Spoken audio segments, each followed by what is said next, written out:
Baixe os áudios em MP3 desta lei gratuitamente e veja a playlist deste vídeo nos links que estão na descrição. Bons estudos. Abre aspas. Parágrafo 1º. A multa de que trata este artigo será calculada a partir do primeiro dia subsequente ao do vencimento do prazo previsto para o pagamento do tributo ou da contribuição até o dia em que ocorrer o seu pagamento. Parágrafo 2º. O percentual de multa a ser aplicado fica limitado a 20%. Parágrafo 3º. Sobre os débitos a que se refere este artigo incidirão juros de mora calculados à taxa Selic, a partir do primeiro dia do mês subsequente ao vencimento do prazo até o mês anterior ao do pagamento e de 1% no mês de pagamento. As cotas do imposto serão acrescidas de juros equivalentes à taxa referencial do Sistema Especial de Liquidação e Custódia, Selic, para títulos federais, acumulada mensalmente, calculados a partir do primeiro dia do segundo mês subsequente ao do encerramento do período de apuração até o último dia do mês anterior ao do pagamento e de 1% no mês do pagamento. Fecha aspas. Artigo 35-A. Nos casos de lançamento de ofício relativos às contribuições referidas no artigo 35 acima, aplicar-se o disposto no artigo 44 da Lei nº 9.430, de 27 de dezembro de 1996. Abre aspas, artigo 44. Nos casos de lançamento de ofício, serão aplicadas as seguintes multas. I, de 75% sobre a totalidade ou diferença de imposto ou contribuição nos casos de falta de pagamento ou recolhimento, de falta de declaração e nos de declaração inexata. Segunda, de 50%, exigida isoladamente, sobre o valor do pagamento mensal.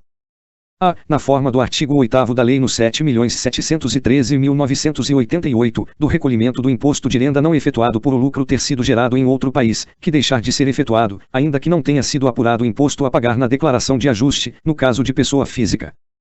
B, na forma do artigo 2º desta lei, que deixar de ser efetuado, ainda que tenha sido apurado prejuízo fiscal ou base de cálculo negativa para a contribuição social sobre o lucro líquido, no ano calendário correspondente, no caso de pessoa jurídica. Parágrafo 1º. O percentual de multa de que trata o inciso I do caput deste artigo será duplicado nos casos previstos nos artigos 71, 72 e 73 da Lei nº 4.502, de 30 de novembro de 1964, independentemente de outras penalidades administrativas ou criminais cabíveis. Parágrafo 2º. Os percentuais de multa a que se referem o inciso I do caput e o parágrafo 1º deste artigo serão aumentados de metade, nos casos de não atendimento pela sujeito passivo, no prazo marcado, de intimação para I, prestar esclarecimentos. Segunda, apresentar os arquivos ou sistemas de que tratam os artigos 11 a 13 da Lei nº 8.218, de 29 de agosto de 1991. Terceira, apresentar a documentação técnica de que trata o artigo 38 desta lei. Parágrafo 3º. Aplicam-se às multas de que trata este artigo as reduções previstas no artigo 6º da Lei nº 8.218, de 29 de agosto de 1991, e no artigo 60 da Lei nº 8.383, de 30 de dezembro de 1991.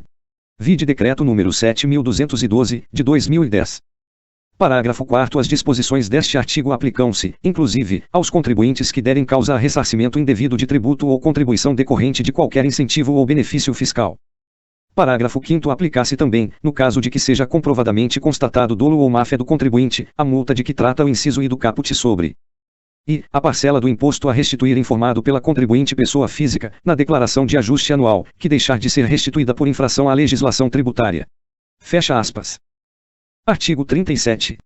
Constatado o não recolhimento total ou parcial das contribuições tratadas nesta lei, não declaradas na declaração à Receita e ao curador, a falta de pagamento de benefício reembolsado ou o descumprimento de obrigação acessória, será lavrado auto de infração ou notificação de lançamento. Artigo 39. O débito original e seus acréscimos legais, bem como outras multas previstas em lei, constituem dívida ativa da União, promovendo-se a inscrição em livro próprio daquela resultante das contribuições patronais e dos trabalhadores, incluindo o empregador doméstico. Segundo, é facultado aos órgãos competentes, antes de ajuizar a cobrança da dívida ativa de que trata o caput deste artigo, promover o protesto de título dado em garantia, que será recebido por o solvendo. Parágrafo 3º. Serão inscritas como dívida ativa da União as contribuições que não tenham sido recolhidas ou parceladas resultantes das informações da declaração. Artigo 42. Os administradores de autarquias e fundações públicas, criadas e mantidas pelo poder público, de empresas públicas e de sociedades de economia mista sujeitas ao controle da União, dos Estados, do Distrito Federal ou dos municípios, que se encontrarem em mora, por mais de 30 dias, no recolhimento das contribuições previstas nesta lei, tornam-se solidariamente responsáveis pelo respectivo pagamento, ficando ainda sujeitos às proibições do artigo 1º e às sanções dos artigos 4º e 7º do Decreto-Lei nº 368, de 19 de dezembro de 1968. Artigo 43.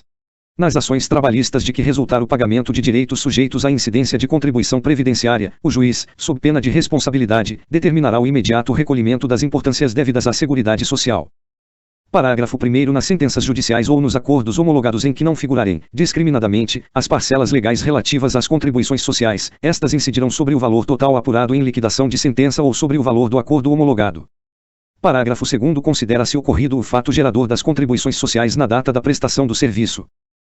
Parágrafo 3º. As contribuições sociais serão apuradas mês a mês, com referência ao período da prestação de serviços, mediante a aplicação de alíquotas, limites máximos do ISC e acréscimos legais moratórios vigentes relativamente a cada uma das competências abrangidas, devendo o recolhimento ser efetuado no mesmo prazo em que devam ser pagos os créditos encontrados em liquidação de sentença ou em acordo homologado, sendo que nesse último caso o recolhimento será feito em tantas parcelas quantas as previstas no acordo, nas mesmas datas em que sejam exigíveis e proporcionalmente a cada uma delas.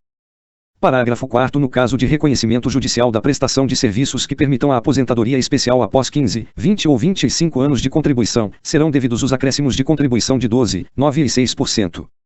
Parágrafo 5º. Na hipótese de acordo celebrado após ter sido proferida decisão de mérito, a contribuição será calculada com base no valor do acordo. Parágrafo 6º. Aplicar-se o disposto neste artigo aos valores devidos ou pagos nas comissões de conciliação prévia de que trata a Lei no 9.958, de 12 de janeiro de 2000. Artigo 45-A. O SEI que pretenda contar como tempo de contribuição, para fins de obtenção de benefício no regime geral de previdência social ou de contagem recíproca do tempo de contribuição, período de atividade remunerada alcançada pela decadência deverá indenizar o INSS. Parágrafo 1º. O valor da indenização a que se refere o caput acima corresponderá a 20%. E da média aritmética simples dos maiores salários de contribuição, reajustados, correspondentes a 80% de todo o período contributivo decorrido desde a competência julho de 1994, nota, vide atualizações no Decreto 3.048. Ou segunda da remuneração sobre a qual incidem as contribuições para o regime próprio de previdência social a que estiver filiado o interessado, no caso de indenização para fins da contagem recíproca de que tratam os artigos 94 a 99 da Lei no 8.213, de 24 de julho de 1991, observados o limite máximo do ISC e o disposto em regulamento. Parágrafo 2º. Sobre os valores apurados na forma do parágrafo 1º acima, incidirão juros moratórios de 0,5% ao mês, capitalizados anualmente, limitados ao percentual máximo de 50%, e multa de 10%. Parágrafo 3º. Essa indenização não se aplica aos casos de contribuições em atraso não alcançadas pela decadência do direito de a previdência constituir o respectivo crédito, obedecendo-se, em relação a elas, às disposições aplicadas às empresas em geral. Capítulo 11. Da prova de inexistência de débito. Artigo 47. É exigida certidão negativa de débito CND, fornecida pelo órgão competente, nos seguintes casos. I. Da empresa. A. Na contratação com o poder público e no recebimento de benefícios ou incentivo fiscal ou creditício concedido por ele. B. Na alienação ou oneração, a qualquer título, de bem imóvel ou direito a ele relativo. C. É exigida certidão negativa de débito, CND, da empresa na alienação ou oneração, a qualquer título, de bem móvel incorporado ao seu ativo permanente de valor superior a R$ 60.281,11. D. No registro ou arquivamento, no órgão próprio, de ato relativo à baixa ou redução de capital de firma individual, redução de capital social, cisão total ou parcial, transformação ou extinção de entidade ou sociedade comercial ou civil e transferência de controle de cotas de sociedades de responsabilidade limitada. Segunda, do proprietário, pessoa física ou jurídica, de obra de construção civil, quando de sua averbação no registro de imóveis, salvo no caso da construção residencial unifamiliar de tipo econômico. Parágrafo 1º. A prova de inexistência de débito deve ser exigida da empresa em relação a todas as suas dependências, estabelecimentos e obras de construção civil, independentemente do local onde se encontrem, ressalvado aos órgãos competentes o direito de cobrança de qualquer débito apurado posteriormente. Parágrafo 2º. A prova de inexistência de débito, quando exigível ao incorporador, independe da apresentada no registro de imóveis por ocasião da inscrição do memorial de incorporação. Parágrafo 3º. Fica dispensada a transcrição, em instrumento público ou particular, do inteiro teor do documento comprobatório de inexistência de débito, bastando a referência ao seu número de série e data da emissão, bem como a guarda do documento comprobatório à disposição dos órgãos competentes. Se gostou dessa forma diferenciada de se ler leis, deixe seu like, se inscreva no canal e ative o sininho para acompanhar minhas novas postagens. Também não deixe de compartilhar para aquele seu colega concurseiro que você quer que tenha sucesso. Obrigado por ter assistido.